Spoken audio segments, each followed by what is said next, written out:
Hello, my name is Tara Brabazon. I'm the Dean of Graduate Research at Flinders University, and welcome to vlog 184, How to Manage Perfectionism. This vlog comes by request from NT in the NT, and as always I say a big hello to all our wonderful students in regional South Australia and the Northern Territory. You know this vlog series started for you. It remains primarily for you and your interests, and we're thrilled that you've joined us on this journey. But of course perfectionism exists far beyond the Northern Territory or South Australia, and that's what we're going to focus on today. Now, once more, as when I ran that vlog on imposter syndrome, perfectionism is not something that I manage or suffer from. So it's outside of my experience. I have no experience with it at all, but in some ways that's a gift in a gig such as this, because it means the research that I'm reporting to you is not triggering anything in particular. And the research comes from two disciplines. It comes from philosophy and from psychology. So there's a very interesting theoretical and empirical mix here, and once more interdisciplinarity, indeed post-disciplinarity, provides some great insights into the issue, into the behaviours, into the context, into the practice. So let's do this.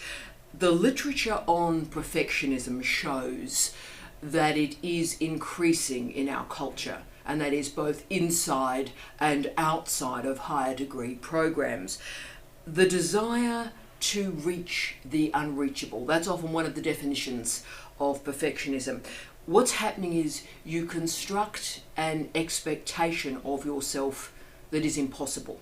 And that's okay, that's all, have a dream, that's great. But what creates the perfectionism is you configure that expectation, that goal, and then you don't reach it because nobody can, because it's impossible, and then you beat yourself up. So there's this self-loathing, this self-doubt, this fear, this hatred, this deep emotion that emerges from your inability to reach that high, nay, impossible goal. Now, what makes perfectionism so difficult to understand, and indeed so challenging to manage, is that it's not only the creation of those impossible expectations, because we just say, oh love, look, no one can get there, find me one person that's done that. You know, it's not a matter of just convincing somebody that that expectation is too high, but it's the harsh self-treatment that emerges from it, that self-talk that goes into really unproductive and quite often destructive loops. So as per Thomas Curran and Andrew Hill's research, which was incredible, it was a study of perfectionism across the United States, Canada and the United Kingdom between 1989 and 2016. 40,000 people. Wow. And what they showed through this study is since 1989, there's been a 33% increase in perfectionism. So 1/3 up since 1989. Quant studies do that, very, very valuable. But what they also discovered, and this is the qual bit, which I think is perhaps even more important, is they discovered that there are three different types of perfectionism. So the self-oriented perfectionism, the socially oriented or geared perfectionism, and the other oriented perfectionism. Wow. So self-oriented perfectionism is the irrational desire to be perfect.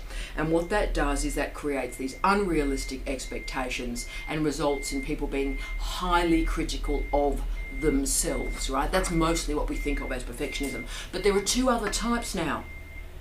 Socially prescribed perfectionism, the belief that the social circle is overly demanding and that the social circle around you is making judgments of you and asking that you lift up your standards. So that means an individual must display perfectionism to gain the group approval.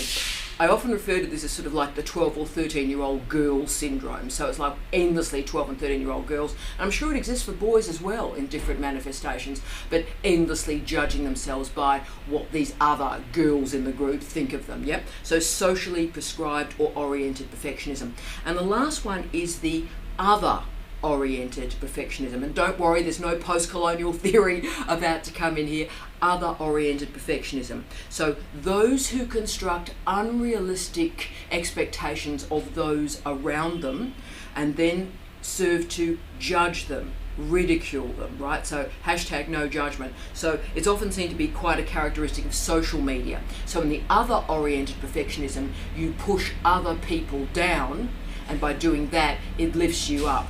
I refer to this more like the Kim Kardashian model of perfectionism. Okay, so this is the really hashtag judging you. Yep. So the type of perfectionism that is constructed depends on where the person gains their sense of self-approval. So obviously the self-oriented perfectionist, everything is about their self-worth.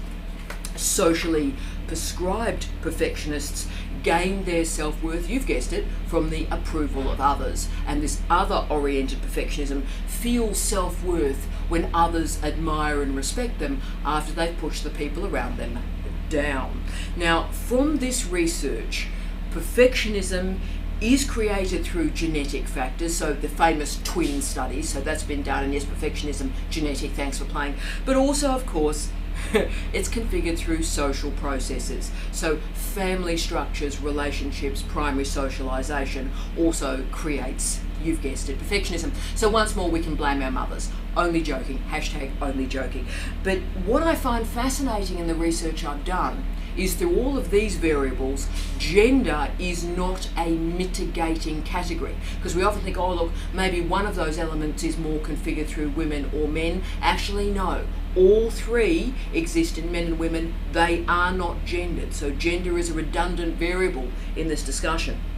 Now, the next question, which comes from philosophy, of course, is why perfectionism has increased in the last 30 years. And Harvard's professor of political philosophy, Michael Sandel, has really done some fantastic work on this. I use Sandel's work in a lot of other contexts, and I was fascinated to see him entering this understanding of perfectionism. And he argued that it's a movement from the market economy to a market society. That's what's been the characteristic of the last 30 years. And what this means for us is that competition has saturated every element of our lives. So competition is not just about the market economy, bang, bang, bang, Wall Street, competitiveness, yeah. Actually, competitiveness exists throughout the entirety of our lives. So competitiveness through education, likes on Facebook, thankfully no longer likes on Instagram, they got rid of it for this reason. The number of friends you have, GPAs. Now everything is given a metric, and it's getting a bit dull. So everything's given a metric which allows us to sort and sift and judge and evaluate every possible variable. Hashtag yawn. So this all results in reinforcing the lie of meritocracy.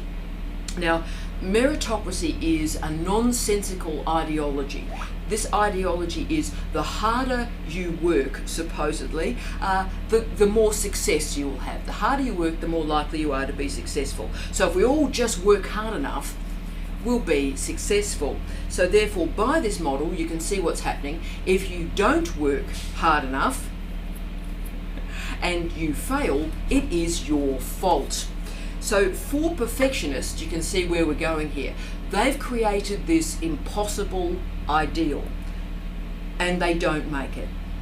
Therefore, via meritocratic illusion, they didn't work hard enough. So all the self-doubt, self-blame, self-knocking yourself about a bit starts. And this creates what's often referred to as a disordered self, focusing on the flaws, on the deficiencies, on the inadequacies. And also, and this is the other problem, a hypersensitivity to criticism and to failure. So as you can see, this creates a very toxic witch's brew in a doctoral program. Impossible standards, competing with other PhD students, feeling like a failure, and then of course the supervisor gently tries to offer you feedback, and you read the feedback as criticism. Wow.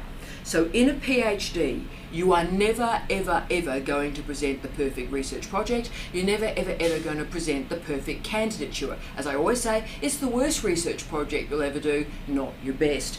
But if you're creating your sense of self, your self-esteem, if you will, on the basis of what other people think of you, like your supervisors, like your fellow students, like the referees of an article, and referee too is a mongrel, we all know that. So the referee reports to an article or some random bloke in an audience at a conference, then you can see you are loading yourself up for a bucket of misery and you are jumping into that bucket. Academic life is based on nastiness, competitiveness. It's a very, very brutal environment. Now, why people like me survive in academic life and thrive in academic life is I just laugh this stuff off. I always have. I find it very bemusing when someone does like judging you. I love that stuff. So, you don't like me, or you don't like my work. So sad.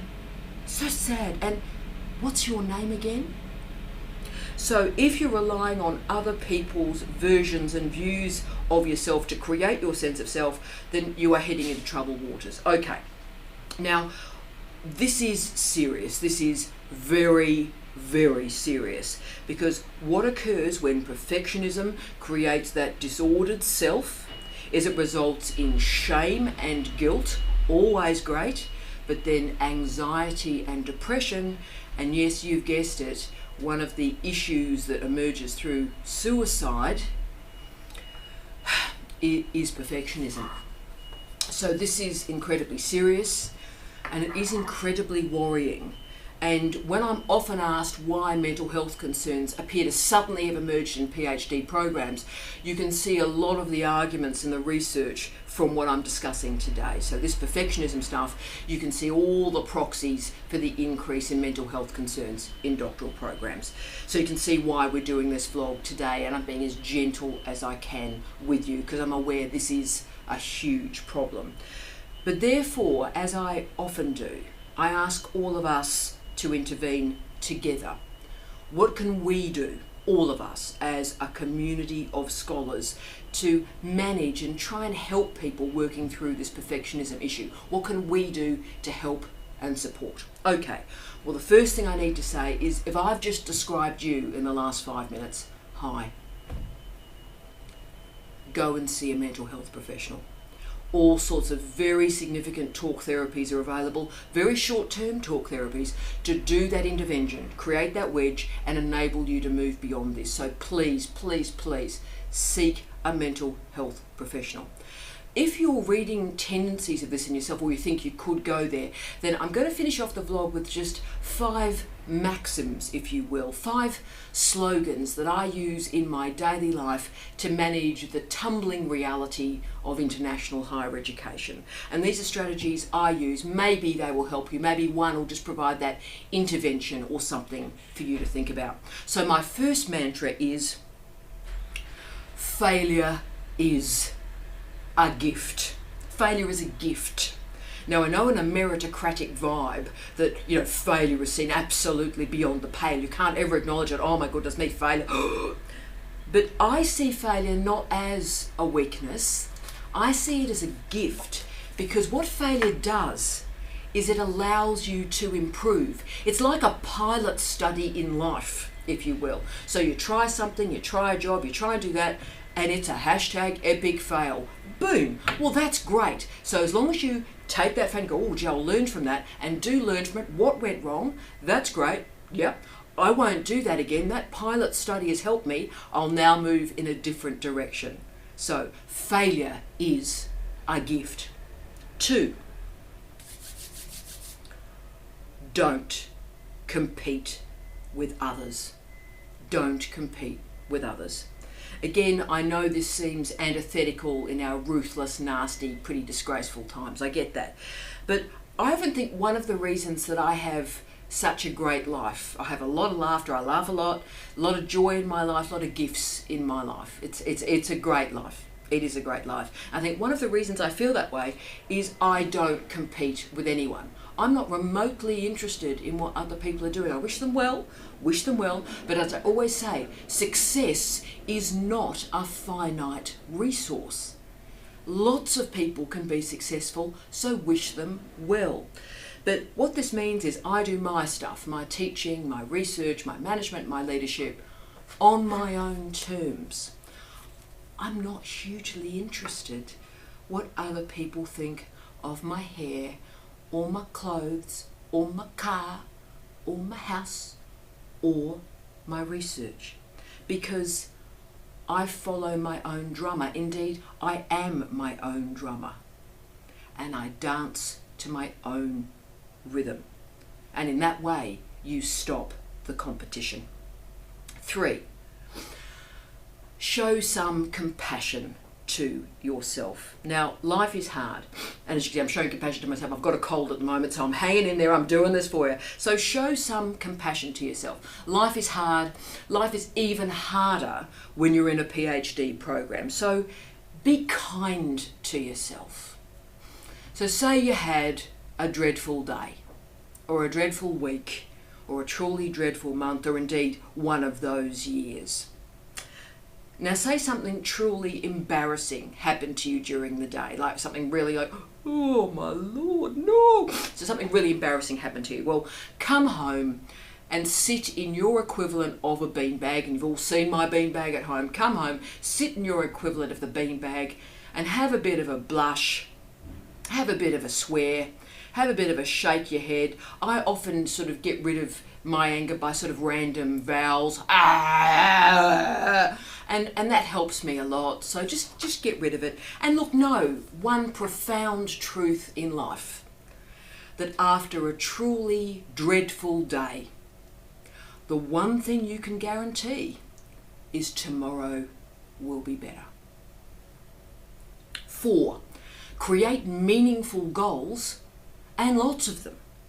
Perfectionists create a few, very few, impossible goals. So what I would advise is create a list. I do it every New Year's Eve. Create a list of like lots and lots of goals in your life, all areas of your life. Not singular impossible goals, but learning goals, development goals. Every year I have goals about how I'm going to handle the laundry. The laundry will not beat me this year, and so every year I slightly improve in my management of laundry. So pick all these sorts of goals that are great for you, that you can achieve, lots of them. So I focus on scaffolding. I have lots of micro achievements in my life, and when I get one, like I've just written a paragraph, wow, yeah, come on, woo, yeah. So celebrate every single micro achievement. And my final mantra is done is better than perfect. Done is better than perfect. What happens is high goals block any achievements, any work being constructed, because it leads to, yes, procrastination. Because of the risk of failure being so high if you've got these perfect goals, then perfectionists don't even start a task. They brood, they become paralyzed, and they don't even start. So construct small, manageable and doable tasks and start. Just start. And I know people say that the hardest step when you're going for a walk is when you actually step out the front door, the first step. I often think the hardest thing to do when you're going for a walk is doing up your shoes, so putting on your sneakers and going for a walk. But do that, put on your sneakers and then you're ready to go. So same with the PhD. The hardest sentence that you're going to write during the day is the first one. So just write it. And I think also I need to sort of address that the problem is not social media. People go, oh, perfectionist, oh, suicide or depression, anxiety, social media. Team, that is like blaming the ocean because people drown in it, okay? Social media is not the issue, but you have to have literacy. You have to control your use of it. So pick the bits of social media that enable, that support, that make you feel part of a productive community. So join like-minded groups, like hello to everyone on the Facebook group, The Owls. older, wiser learners. Fantastic group of people, supportive, terrific. Follow hashtag PhD chat to meet those like-minded, supportive people. Now, anything negative emerges, block it.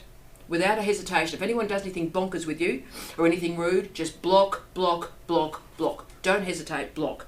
But remember, please, perfectionism is not about high standards. It's not. It's about control. Control of yourself, control of your personal relationships, control of your context, yes, control of your PhD. And sadly, life can't be controlled. A great friend of mine, a great friend of this program, a former PhD student at Flinders University, a successful one, Dr. Ben Chambers, hello to Ben, hello to Sarah, once described life as juggling flaming chainsaws. Ben, you are a legend. Life is juggling flaming chainsaws. This is the greatest metaphor of life I've ever seen. So that takes some concentration. And trust me, when you're juggling flaming chainsaws, perfectionism is not your concern. Not losing an arm is your concern. So the point is, just get the job done, don't lose an arm, and then put the chainsaws down. The nature of work and life right now is that control is just not possible. You've got to let that go. And let me just, if this helps you, I'm a dean. I'm a professor, I'm pretty well known. And I don't know where I'm going to be in 3 months. I don't know where I'm going to be in 3 months. I don't know what job I'll be in 3 months. I don't know what country I'm going to be in 3 months. I don't know what research I'm going to be doing in 3 months. I don't know what teaching I'm going to be doing in 3 months. And isn't that brilliant? Isn't that incredibly exciting? Because life is not about control. It's about adaptability and agility. And look, really enjoying the current moment, really enjoying today, because the future's not promised to anybody. Tomorrow is not promised to any of us. The world is chaotic. So is your PhD. The goal are the 2 A's, agility, adaptability, not perfect and frazzled. But no judgment, hashtag no judgment. No judgment of yourself, and please, no judgment of other people. That's how we change the culture. Yes, you know what, other people get it wrong. Other people stuff up, other people fail, other people make mistakes. Why is that of worry to you? Why do you care? Wish them well in their failure, because that's their pilot study for their life, and wish them well to success next time. Nothing to do with you. Nothing. Nothing. So enjoy the companionship of others. A PhD is not a race with one prize. It's an Oprah Winfrey episode. You get a PhD, and you get a PhD, and you get a PhD, and you get a PhD. Don't look at this as the best work you will ever do. Break it down into incredibly small chunks and have that sense of excitement when you achieve something. So today, right now, today, what I want you to do is give yourself one small task to complete tomorrow for your PhD. So that might be, tomorrow I am going to read one article and take notes. Boom, terrific. Tomorrow I'm going to write 250 words and not delete a sentence. Tomorrow I'm going to construct 3 clear points that I'm going to make in my abstract. And finally, tomorrow I'm going to add 10 references to my bibliography. So as you can see, this is a small, incredibly discrete task. Get up tomorrow morning and do that small task and feel great about doing that small task. That is the intervention in your self-talk. Now tomorrow afternoon, create another task to complete the following day. And in that way you create that momentum, that movement, a task, a sentence, a reading. That's how you complete a PhD. And know that when you complete that task, that's a great achievement. And no one is judging you. Instead, you've got a group of people around you who are cheering you on, who are supporting you, taking that one step at a time. And that's how we all create that context of success and achievement. Well, I wish you love, light, and peace. Tea out. Done. Done, not perfect.